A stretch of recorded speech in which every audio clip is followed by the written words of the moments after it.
Assalamualaikum warahmatullahi wabarakatuh.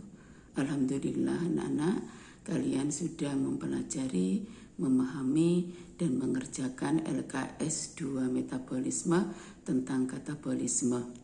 Tapi mohon maaf, untuk LKS 2 metabolisme ternyata masih banyak yang salah konsep. Meskipun sudah kalian pelajari di LKS 1 dan dibuat resume oleh Bu Eka. Untuk itu, maka sekarang kamu siapkan buku catatan kalian dan LKS 2 metabolisme kalian, karena Bu Eka akan menjelaskan dari bagan yang ada di LKS 2 kalian. Untuk salah konsep yang pertama yaitu tentang proses metabolisme. Pada LKS 2 ditanyakan ada berapa proses metabolisme, maka jawabannya ada 2, anabolisme dan katabolisme. Pertanyaan yang kedua, apa saja yang terlibat dalam proses metabolisme? Maka jawabannya yang terlibat adalah bahan, energi, dan enzim. 2 pertanyaan ini yang masih banyak yang salah dari kalian semuanya. Untuk itu, untuk LKS 3 nanti mohon hati-hati dan video resume ini kalian catat konsep-konsep yang kalian perlukan. Baik, kita mulai LKS 2 metabolisme yaitu katabolisme. Katabolisme adalah proses pembongkaran senyawa kompleks menjadi senyawa sederhana. Contoh proses katabolisme adalah respirasi. Kenapa respirasi disebut proses katabolisme? Maka kita lihat reaksi kimia dari respirasi.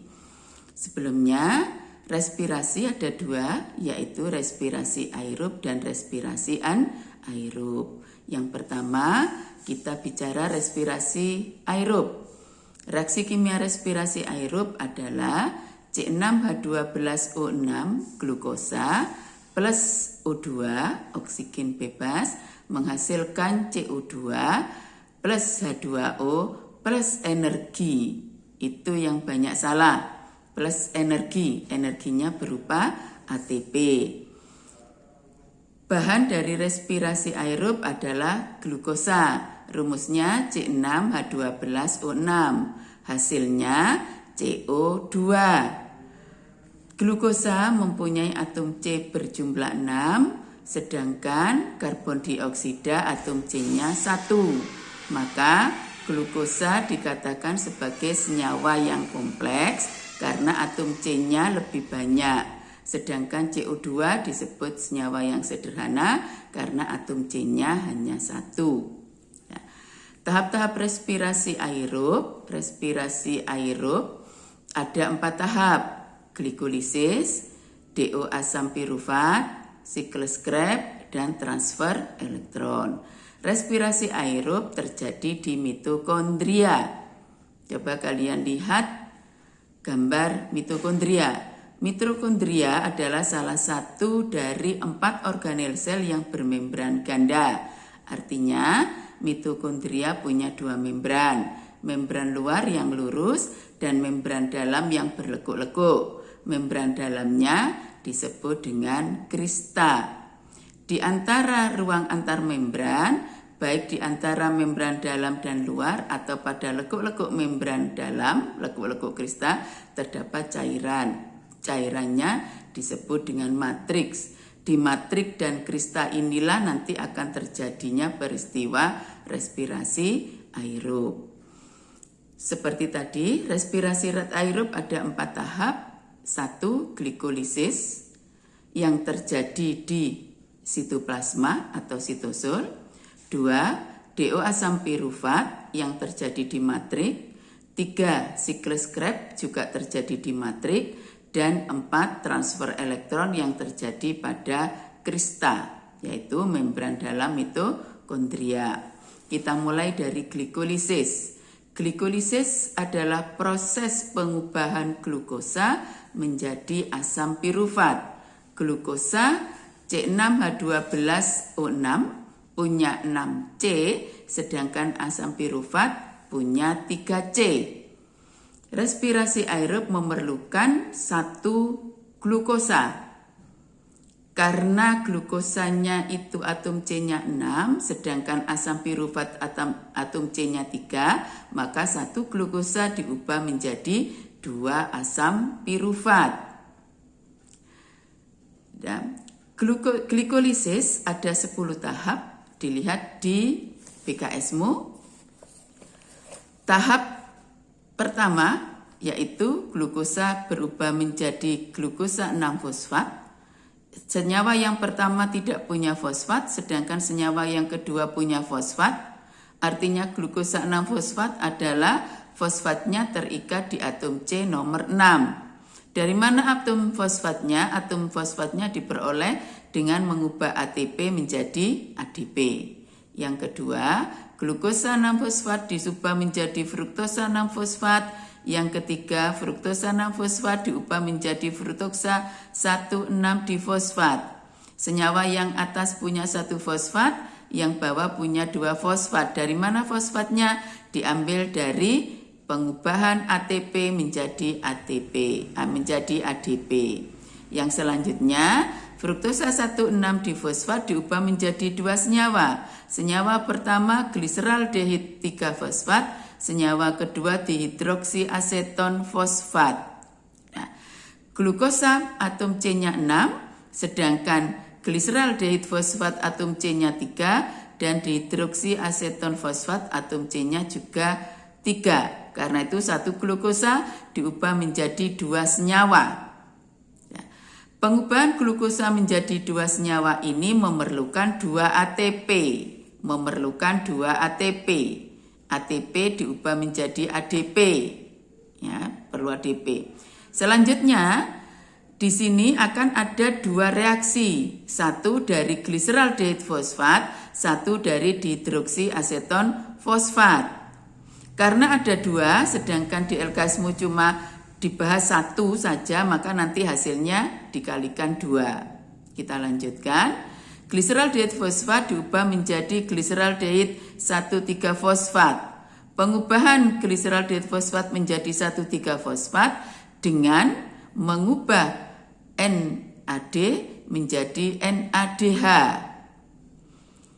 Selanjutnya, gliseraldehid 1,3-fosfat diubah menjadi gliseraldehid 3-fosfat. Senyawa yang pertama punya 2 fosfat, yang di bawah punya 1 fosfat. Kemana yang 1 fosfat? Yang 1 fosfat diubah untuk mengubah ADP menjadi ATP.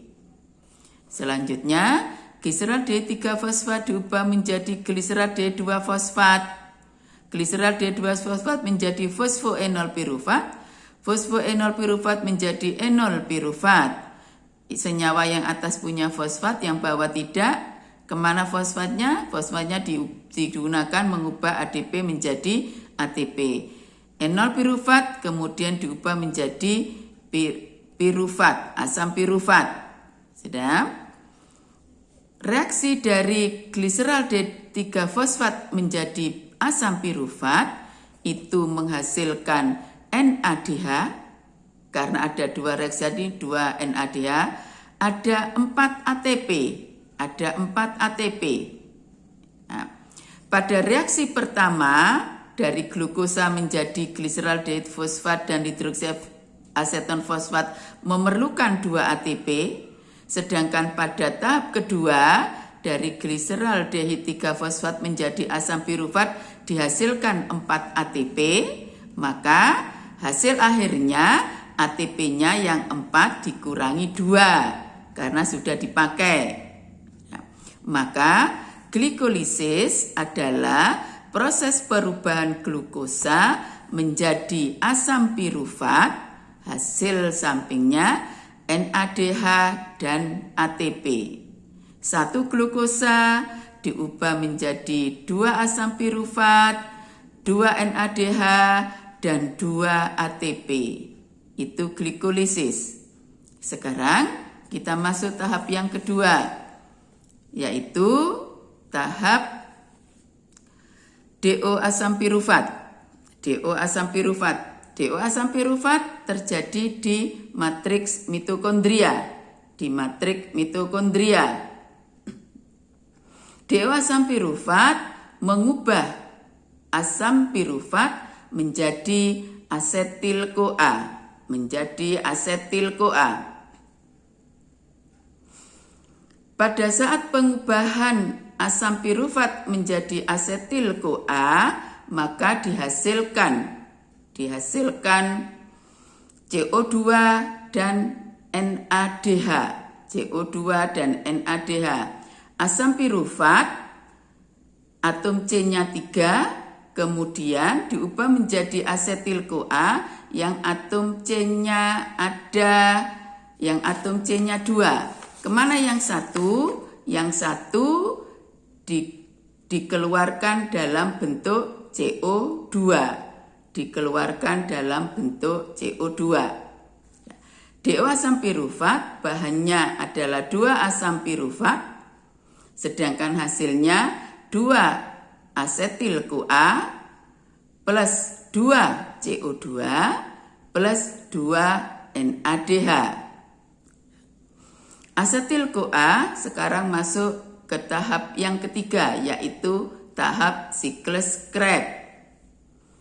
Asetil-CoA masuk dalam siklus Krebs diikat oleh oksaloasetat. Kamu lihat atom C-nya, asetil-CoA atom C-nya 2, sedangkan oksaloasetat atom C-nya 4. Asetil-CoA plus oksaloasetat menghasilkan asam sitrat.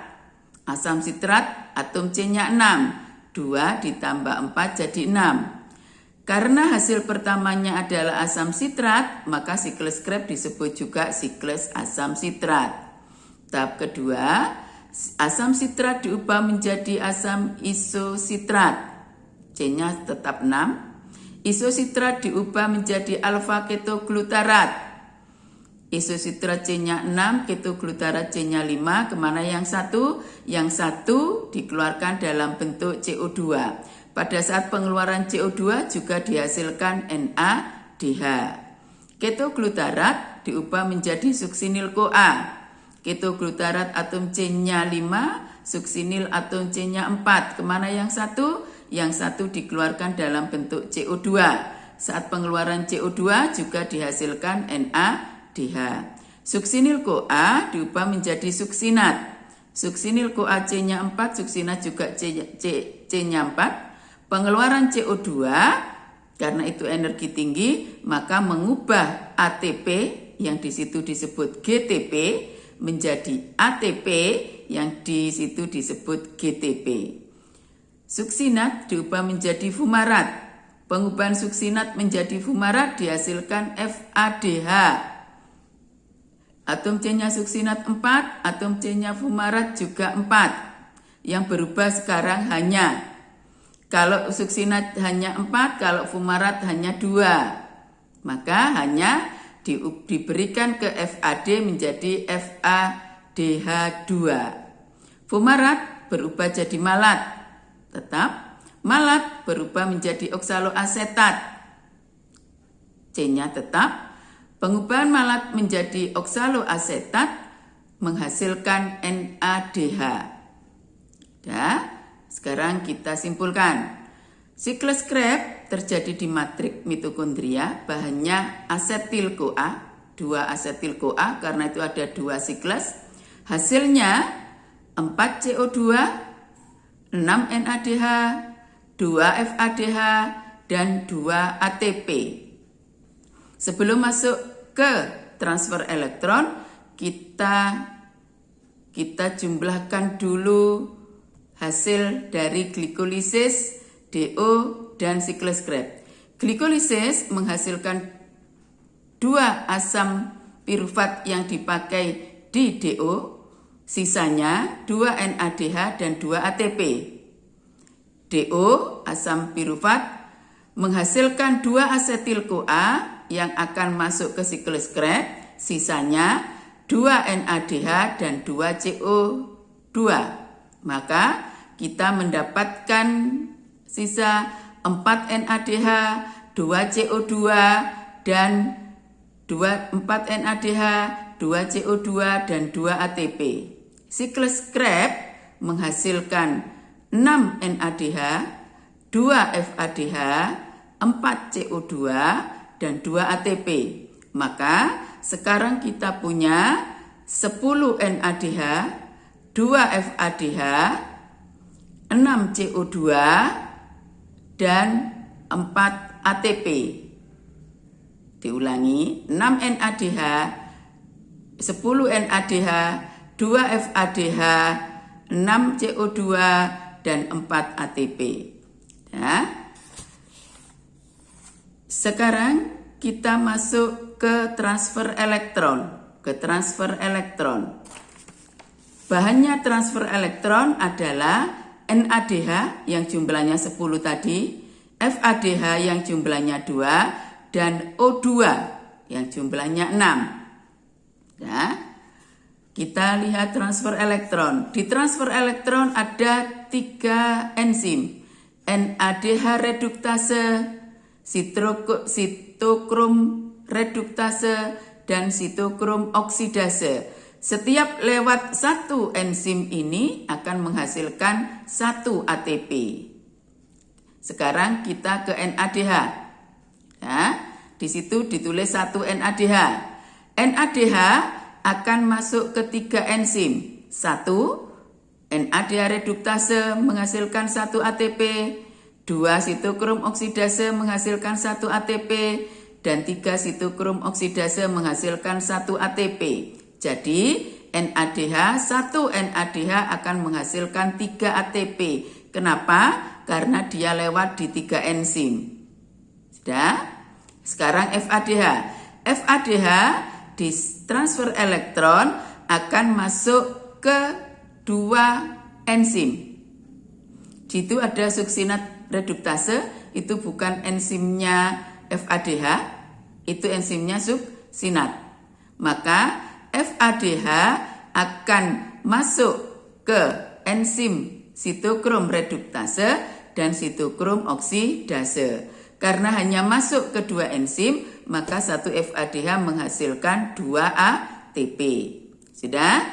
Karena yang masuk itu NADH dan FADH, di situ ditulis NADH akan menjadi FAD, FADH akan menjadi FAD.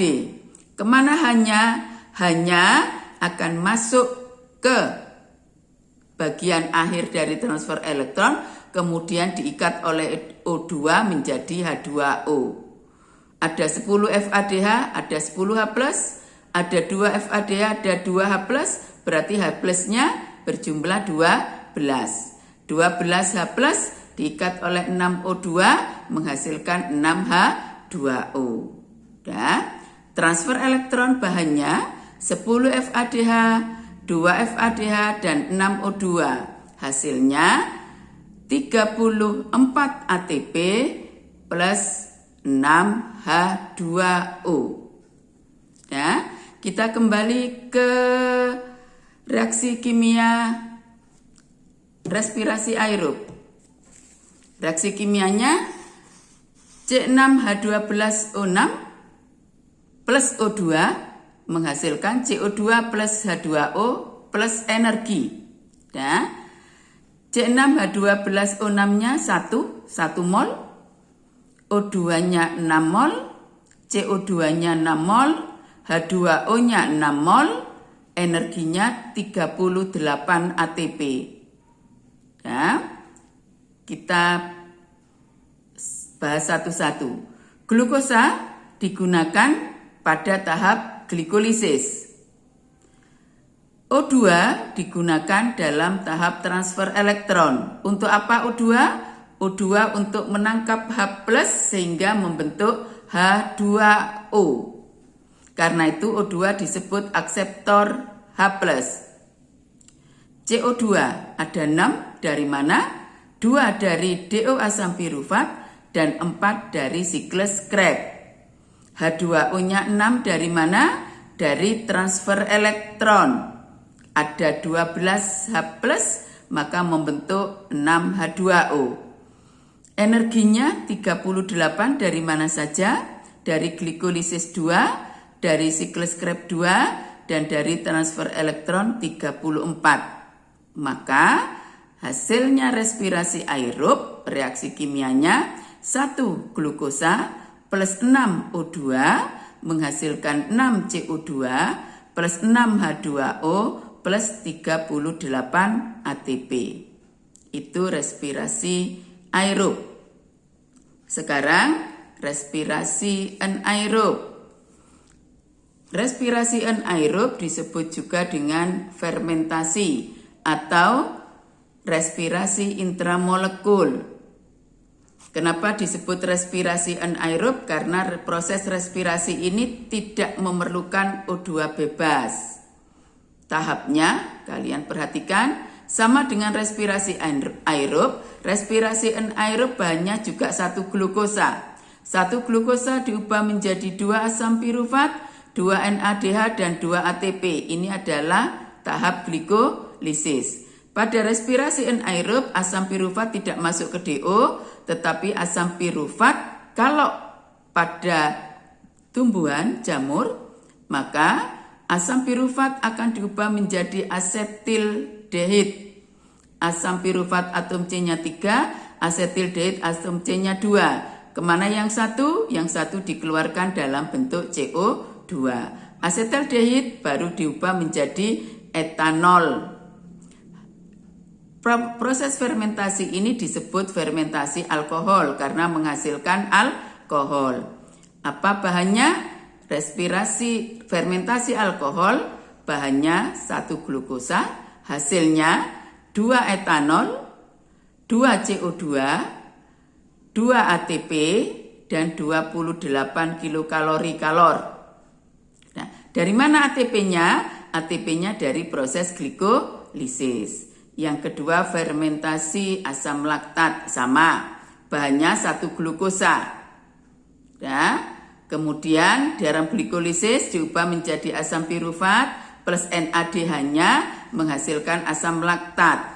Asam pirufat C-nya 3, asam laktatnya juga C-nya 3, sama-sama 3, jadi tidak mengeluarkan CO2. Maka fermentasi asam laktat bahannya 1 glukosa menghasilkan 2 asam laktat, 2 ATP, dan 47 kilokalori-kalornya. Dan anak, itu respirasi anaerob. Kesimpulan, respirasi aerob dan respirasi anaerob sama-sama melalui tahap glikolisis. Sama-sama menghasilkan energi.